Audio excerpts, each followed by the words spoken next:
Thanks, Jess. Hi everyone, I'm Tony, I'm an addict. And as the chair finder, it was an easy choice tonight. I really wanted to say that Michelle picks me. Anyway, alright. I knew she was going to do that.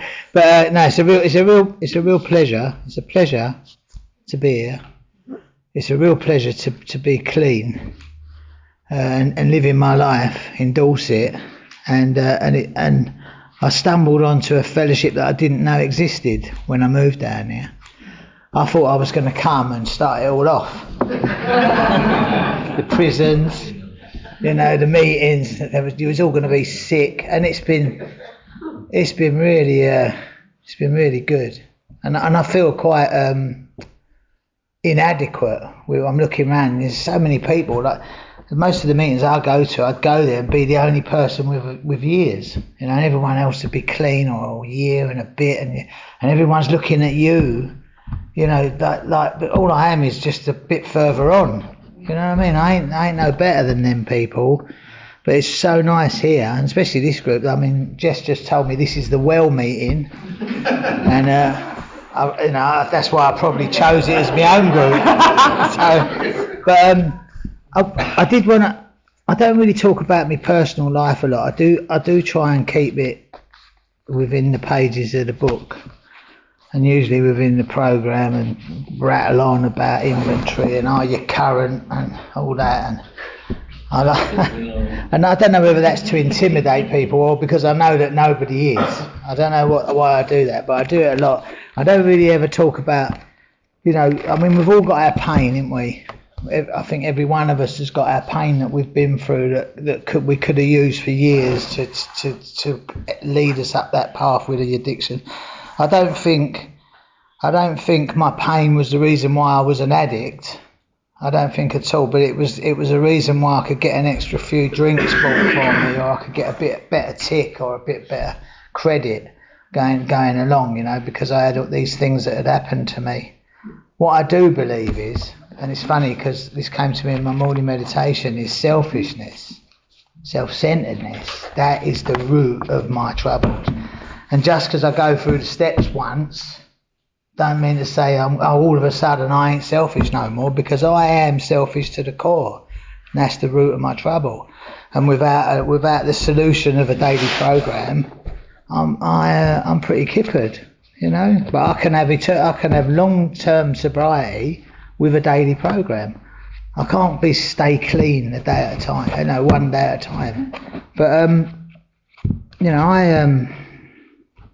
wanted to share about my personal life a bit. So I went into a treatment centre. I met this girl. Let's just start with this. I met this girl in Loughton High Road. She was sitting in a Alfa Romeo Spider. And I jumped, it was proper cool it was. I jumped over, the roof was down because it was summer, and I jumped over the back, and I knew whose car it was, it weren't her car. And I said, what are you doing in Lisa's car? And she went, I'm Lisa's best friend. And I fell in love. I just fell in love with this woman. And as I was just thinking about it during the day today, I was thinking, within a week, I moved in with her. Do you know what I mean? And it doesn't, just because I fell in love with her and she was the love of my life and all that stuff, didn't mean I didn't cheat on her. You know what I mean? I still cheated. I was still a serial cheat. That's because I was so frightened. I was always so frightened. I fell in love with this woman so quickly, and she was just so different to any woman I'd ever met. She sort of took control. She sort of planned. She sort of said, we're going to go here. And I was like, wow, I'd never had a woman that sort of done that. I'm taking you up the West End. And her dad was quite wealthy, which sort of really helped the situation. She worked for her dad. She had a driving licence when she was on her 16th birthday. I mean, they fiddled things. I really liked everything about her. Was just like, wow. And she was mates with a friend of mine, and I'm still best friends with her, because there's a lot of sadness coming up with this stuff, because I met her, I moved in. I'd done a little 9-month, 10-month prison sentence when I was judge's remand. I was on the heroin. While I was on that sentence, I stopped taking heroin, and she moved into my life. She was like, I stopped. I stopped. I controlled. I puffed every day, but that was about it. I didn't really. And moved in with her. Her dad gave us some money to go and buy an house. It was all like fairy tale stuff. We bought this beautiful little house in Woodford Green. And then one day we was going to see Michael Jackson the next day. That's how long ago it was. I think it was 1988, and Michael Jackson was playing at Wembley on the Friday, and it was the Thursday night, so I got the day off work, and she says to me, let's go and spook your dad. My dad and his mate were fishing out in the middle of Essex, and she had these old men masks, and she said, let's take the masks and we'll go up and we'll spook them out. And it was such a good idea, and it was 1:30 in the morning, and I'm a bit stunned, and that's all I'd done really, just smoke, puff all day, every day. And went to work, and I started working. I gave her a bit of money, and I just had a life. I didn't deal with any bills or anything, and I just I used to give her 300 quid a week, and I used to get presents with that. I'd get things bought for me, as a returns. It was just amazing. And on the way up, I was in Epping. I stopped at the petrol station, the all-night petrol station at the Wakes Arms. I put oil in the car. I had a little Sprint, Alfa Romeo Sprint. We was into Alfa Romeos, my little crew. We liked the little Italian cars. So I've got this little Sprite, Alfa Romeo Sprite, and I put oil in. I checked the tyres, checked the water, filled it up with petrol, drove up the road. Can't remember. I remember pulling out of that petrol station. I was listening to Joe Jackson. I only know that because it was on the cassette because we had a car crash, and I don't remember anything about it. I drove through Epping town, out the other side. I was going around the Wakes, a bend called the Cross Keys, and some carload of joyriders hit me, and I don't remember that. I woke up in hospital about 6 days later. They told me that Jane was in Arlo Hospital and I was in St Margaret's in Epping. And then my family come up and they told me that Jane was in Arlo and I was in St Margaret's. And then after about a week, the doctor was with my dad and her dad standing at the end of my bed. And he said, you can tell him now. And I thought, yeah, they're going to tell me how long, because I felt really bad. I couldn't move. I dislocated my pubis, and I had like 36 fractures below me chest. So I was in a bit of a state, and I couldn't move. And they said, I heard that, and I thought, yeah, they're going to tell me how long I've got to live, because it's all about me. I was already selfish to the core. I don't know if you can believe that, but I was. And they said, no, Jane never survived the accident. She is mad. She hit the dashboard and died instantly with a broken neck, and I got crushed by the engine and survived. If I'd have had a seatbelt on, I'd have died, and if she'd have had a seatbelt on, she'd have lived. So that was the story. And of course, our mum and dad are there, and it's her only daughter, and I'm stoned. Even though it wasn't my fault, I was stoned. Do you know what I mean? I was always stoned. So I was so stoned I didn't ever think I was stoned. You know, when you sort of do it all the time. And yeah, and I got confusing, like the ambulance people. Everyone come up to see me, firemen, policemen, taking statements and telling me what happened, and none of them, mate. They was all different, and where everyone had not lied but not told me the truth. Even my best mate had said, no, Jane. I said, how is she? Oh, she's great, Tom. Do you know what I mean? They'd lied so much.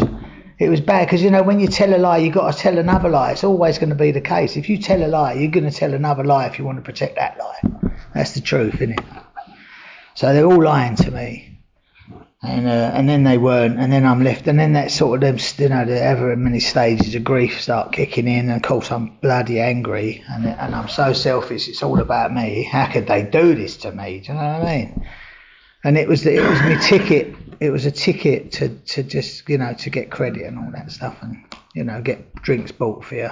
And self-pity, one of the forms of fear, self-delusion. I ain't selfish. That's self-delusion. You know what I mean? Self-seeking, what's in it for me? Self-pity, I was fucking rife with that stuff. And driven by this 100 forms of all that stuff, I just carried on. I got a good payout. I got payouts all over the place. and but I couldn't get over it. And I just went on and on. That was 1988. I got clean in 97. So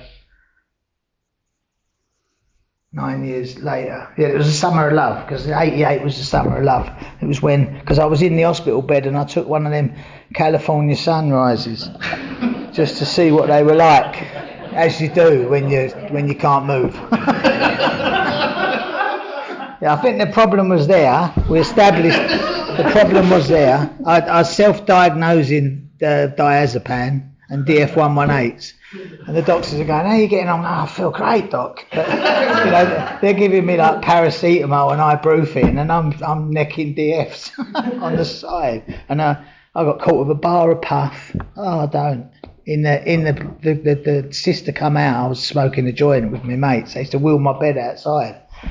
And I was smoking a joint with my mates, and she came out, she went, whatever that is in your desk, I want it gone, or I'm calling the police. And that's how much power I had. I asked someone to give me a bit of puff, and they bought a 9 bar. You know what I mean? That's the power of losing your girlfriend. You know what I mean? And if you're someone like me, I really did like use it. I used that to the best of my ability. Anyway, I used it for the next 9 years, and I didn't know what happened. And I thought I saw her all the time. Any sort of skinny blonde girl. I was chasing girls down the road screaming her name. Once did High Street. Jane! I said, oh shit, it's not her. I truthfully thought, because her dad was because he got her licence at 16, he done some mad things, her dad. He was sort of like above the law, and I just thought he'd planned it all. And I thought because I was a recovering heroin addict, intravenous heroin addict, I thought he sort of got her away from me by saying that she was, not again. Oh, it's the power. Sorry guys, I forgot to turn it off. Yeah, so she guys, sorry. Oh my God. Of course. Yeah. Yeah, nine years later, of course, I got all this money and I done what any decent fella would do. I bought a kilo of cocaine. Do you know what I mean? To sell, obviously, because I'm going to make tons of money from it. And my little pot of money just went down and down and down. But I had a great supply of the best square. You know what I mean? I was loving it. I never got over Jane. I kept thinking I saw her. I got put in the end. I got caught. I got caught supplying Class A's and some sulphate, and I got a 4-year sentence and a 3-year sentence to run concurrent, and apparently that was really lucky. I didn't feel lucky when I was walking down from the court. People were going, "You had a right touch." I mean, I did like 4 years rather than I was looking at 6 to 8 years. So I was lucky, but it didn't feel lucky. And anyway, I'm in jail. I clean up. There was loads of miracles that happened because I was in for a Class A's. I got the opportunity to say I was a drug addict, because even though I'd been in treatment before, I'd forgotten. They say what you hear, it stays with you and it fucks up your using. It did not do that for me. What I heard in 1986 in the treatment centre up the road and meetings around here did not have any depth and weight. It didn't keep me from. It didn't ruin my using. I forgot. When someone come into the jail, when I got put away in 96, someone come in and said, "You thought about going to NA?" I was absolutely shocked with her. I thought, how dare you? You know what I mean? Suggest that I might be an addict. So it completely left me. But I swerved it. I wanted to get out of jail. Getting out of jail meant getting a key ring from Wrapped. I don't know if you know that. If you go through treatment, you get this medallion, and that medallion will get you parole. And that was my job. Not get clean, not anything. My job was get that medallion and get out of here, because I couldn't stand being locked up. I wanted a party when I got out, all that stuff. And I cleaned up on April Fool's Day, 1st of April 1997, and I relapsed on the 16th of May. Someone just threw a little pea's worth of cannabis over the top of the screw's head as he shut my door, and I had no power. I had absolutely no power in rolling it up, smoking it, and then going, oh shit, I shouldn't have done that. I could get piss tested tomorrow. Do you know what I mean? That was like our unmanaged, powerless. How powerless I was. And then I started going through the steps. I was on the pre-steps. It was the 6th of August, 1997. I know all this because I wrote it all down. My counsellor said to me, write it all down. And in the middle of the night, we'd lost one of my mates, lost his brother in a Leytonstone train station. He was found in the toilets after about 7 days in the early 80s. And there was uproar because the IRA were planting bombs all around London. So the fact that this toilet hadn't been inspected for 6 days or 7 days, and his body had just started to rot, and that was what got the police in there to what was the smell, you know what I mean? And he was in India trying to find the ashrams out there. I don't know what he was doing. I spoke to him about it, and he was in India, and he was trying to contact his brother, and he came into my dream, and he said to me, Tony, I've got someone here who wants to meet you. And we was on this mad train. It was mental. I wrote it all down, so I've forgotten it now. It's been so long since I read it. So, and then I walked through the train door, between the carriages. I walked through one of them, and I'm in our old front room with my girlfriend, Jane. I said, all right, Tone. I'm all right, Jane. And her voice was just so soothing. It just done me. And I'm in this dream. And we start talking, and I tell her I'm going to kill myself to be with her because I just felt like that's what I needed to do. And she said to me, if you killed yourself, you'd never see me again. And then we carried on talking. I told her dad was a big-time drug dealer. She didn't know because when she died, he wasn't. But when I got into prison, he'd been locked up for 2 tons of cannabis. It was just mad, and we laughed about it, as you do when your dad's a drug dealer. And then I woke up. And my curtains were going. I had curtains in this jail cell. I was in Downview. You know what I mean? I had my own curtains. I had a key. They've all got keys nowadays, but it was very rare in them days. And I went to the toilet and I weed on the seat and I wiped it off and I threw it. And I went back to bed and oh God, please. I didn't say God. I just said, please let me get back into that dream. And she said, you don't have to get into the dream. I'm in here with you. And she was in the corner of the room. I couldn't see her, but she was like, it was just like this rustling of the curtains, and we just carried on talking. And she sort of went, and we spoke so much. I told her about her mate. Her mate was straight when she died, and she was a lesbian. By the time, it was just great. There was so much to tell her. Do you know what I mean? And it was just lovely. And I said, what are you doing? And she said, they keep me really busy. And she talked about them. And it weren't like a one almighty power. It was like, anyway, what have I got? Oh, 5 minutes, just enough time. So here we go, right? So she disappears about 6 o'clock. I think I am going fucking cuckoo. And I really do think I've lost it. This is it. I've lost it. The door opens at 8. I skip breakfast. I run straight round to the Serenity Shack, which is where we do recovery in Downview Prison. And I see my counsellor. I say, Linda, I'm going mad. My dead girlfriend come to me in a dream, and I don't know what to do. And this time I was actually on step 3 and couldn't find a God. This is the mad thing, right? And she went, do yourself a favour, take the morning off, go back to your cell and write down everything you can remember that happened to you through the night. Which is what I did. And of course I had an A4 ruled and margin pad then. I've always had one of them. But so I went back and I wrote, and I've got it all indoors, and I wrote down everything that happened. And anyway, I went through the draft. I got released. I ended up getting, my sponsor was a fella that saved my life once when I come out of clouds. He actually held me up when I went over. He carried me around until I come round rather than putting me in the dustbin, which is what they done with a little. I suppose I was a bit heavy as well. Probably a bit hard to get me over the side. You know what I mean? But him and these two fellas, Ray Fowler and Gordon Laurie, they carried me around until I come round, and then I went back to my parents' house and I was having my 60 days. You know, that was the first time I went in. I was having a 60-day celebration, and of course I'd gone over, you know. But anyway, so that Gordon, I met him at a meeting. I met him at the Hackney meeting, the NA meeting on a Friday night, and he was 7 years clean. I couldn't believe it. And then, you know, after a couple of weeks, months, I told him this story about Jane. And he was, by then, he had a master's to do with psychology, you know, at Regent's College and that. And he said to me, "You've got to read these books by this Dr. Brian Wise, who's a hypnotherapist doctor." And I started reading these books, and he's regressing people through hypnosis and having exactly the same experiences and things being said to them as what I've written down like 9 years before. And it just blew me away, you know. But the mad thing was, my counsellor said to me, "My boyfriend's been back to visit me." That was Linda. She's beautiful.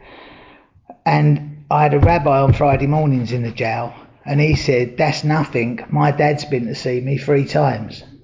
So I all from thinking I was mad to realising that I might have had a spiritual experience, and there might just be something a bit more powerful than me out there. Do you know what I mean? That was what I got from that. And I forgot about it, to be honest. And I forget all about that. You know, and when I go back to it, I think how lucky I was, and how lucky to get that. Because I had this thing. I see this geezer walking across the. I see a fella walking across the zebra crossing, get run over, and I saw his brain spread across the top of this car. And I used to have this nightmare that was what has happened to Jane. That she, you know, her head was sprawled out across the bonnet of the car. And she told me that she didn't. She just ached a lot. You know, she had quite a bit of pain, but she was all right. But it was beautiful. And I said, "Will I ever see you again?" And she said, "Maybe."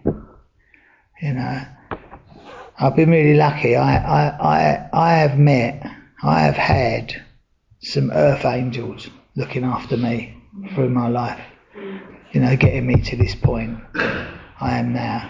You know, my mum was the first one, and then my teenage love, the poor girl, she still loves me today. She's beautiful. She's one of my best friends. And then Jane, who passed, and now my Chrissy. Do you know what I mean? I really got a bit of luck when it comes to earth angels. You know what I mean?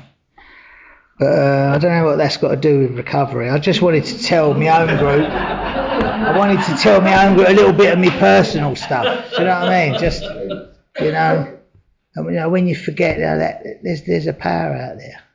There's a power. You know, you just have to use it. And yeah, I was going to talk about selfishness, but anyway, forget that. That can be another day. I hope you got something from that anyway. Thanks for listening.